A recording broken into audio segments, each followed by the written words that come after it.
ಯೋಗ್ಯರ ಮೌನ ಅಯೋಗ್ಯರ ಮಾತು ಜಗತ್ತನ್ನೇ ಹಾಳು ಮಾಡ್ಬಿಡುತ್ತಂತೆ.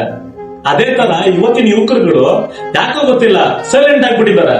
ನಾವು ಬದುಕಿರೋ ಸಮಾಜ ಸಿಸ್ಟಮ್ ಅಲ್ಲಿ ಏನೇ ತೊಂದರೆಗಳಿದ್ರು, ಸಾವಿರ ಸಮಸ್ಯೆಗಳಿದ್ರು ನಾವು ಅದನ್ನೇ ಒಪ್ಕೊಂಡು ಈ ಕೆಸರಲ್ಲಿ ಬಿದ್ದಿರೋ ಎಮ್ಮೆಗಳ ತರ ಬದುಕೋದನ್ನ ಅಭ್ಯಾಸ ಮಾಡ್ಕೊಬಿಟ್ಟಿದೀವಿ.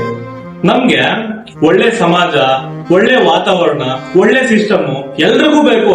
ಆದ್ರೆ ಅದನ್ನ ಕೇಳಿ ಪಡ್ಕೊಳ್ಳುವಂತ ಧೈರ್ಯ ಒಬ್ಬರಿಗೂ ಇಲ್ಲ.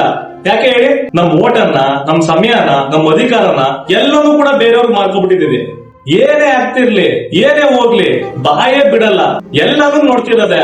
ಮಟನ್ ಶಾಪ್ ಅಲ್ಲಿ ಒಂದ್ ಕುರಿನ ಕಡಿಬೇಕಾದ್ರೆ ಇನ್ ಮಿಕ್ಕದ ಕುರಿಗಳು ನೋಡ್ತಿರ್ತವಲ್ಲ, ಅದೇ ತರ ನನ್ಗೆ ಯಾಕೆ ಬೇಕು, ಅದರಿಂದ ನನಗೇನಾಗ್ಬೇಕು, ನನ್ಗೇನಾದ್ರು ತೊಂದರೆ ಆಗ್ಬಿಟ್ರೆ ಹೋಗ್ಲಿ ಬಿಡು, ನನಗೇನು ಆಗ್ತಿಲ್ವಲ್ಲ, ಈ ತರ ಸ್ವಾರ್ಥ ನಮ್ಗಳಿಗೆ ಯಾವ್ದಕ್ಕೂ ಧೈರ್ಯ ಇಲ್ಲ. ನಮ್ ಪರವಾಗಿ ಮಾತಾಡಕ್ಕೆ, ನಮ್ ಪರವಾಗಿ ಕೆಲಸ ಮಾಡಕ್ಕೆ ಯಾರಾದ್ರೂ ಒಬ್ರು ಬೇಕು ನಮ್ಗೆ.